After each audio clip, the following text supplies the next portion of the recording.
निश्चितच गेले कित्येक दिवस कुडाळ शहरामध्ये माकडांपासून आणि अन्न प्राण्यांपासून मोठ्या प्रमाणावर भातशेती असेल, नारळ पिकं असतील, सुपारी असेल, चिकू असेल, यांचं मोठ्या प्रमाणावर नुकसान होत आहे आणि त्याच्या तक्रारी आमच्याकडे आल्यानंतर वन विभागाला भेट दिल्यानंतर सकारात्मक चर्चा झाल्यानंतर आज थेट हा पिंजरा या लोकवस्तीमध्ये आणण्यात आला आणि यामध्ये माकड पकडण्यासाठी वन अधिकारी या ठिकाणी आलेले आहेत आणि अशीच मोहीम सिंधुदुर्ग जिल्ह्यामध्ये जेणेकरून वन विभागाने राबवावी आमची विनंती आहे, ज्यामुळे शेतकऱ्यांचे होणारे नुकसान आणि नागरिकांना होणारा त्रास खूप कमी होईल अशी आमची वन विभागाला विनंती आहे.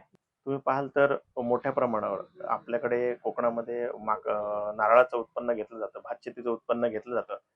हे थेट भातशेतीमध्ये घुसून किंवा नारळाच्या झाडावर चढून नारळाचं आणि भातशेतीचं मोठ्या प्रमाणावर नुकसान करतात. मी एक बागायतदार आहे. बागायतदार म्हणून प्रामुख्याने बघितलं की आता आंब्याचा सीझन चालू होईल.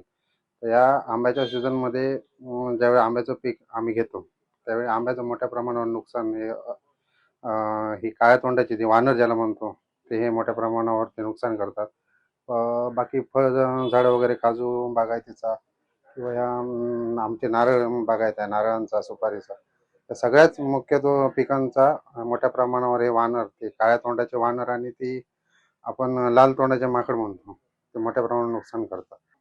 वन विभाग सावंतवाडी आणि वन परिक्षेत्र कुडाळ संदीप कुंभार यांच्या मार्गदर्शनाखाली हे बचाव क्षेत्र चालू आहे. सध्या बऱ्याच तक्रारी माकडांच्या वाढलेल्या आहेत आणि नाही म्हटलं तरी जिल्ह्यामध्ये 2,500 ते 3,000 माकडं ही पकडून नैसर्गिक अधिवासामध्ये सोडण्यात आलेली आहे. बऱ्याच जणांना माहिती नसतं की नक्की काय करायचं आहे.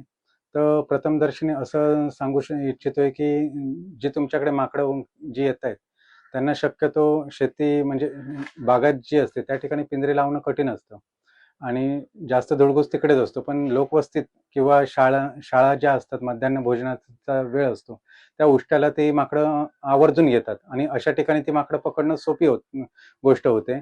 नाही म्हटलं तरी 80 ते 90% माकडं जर कळपात 100% असतील तर 90% माकडं ती कॅच केली जातात.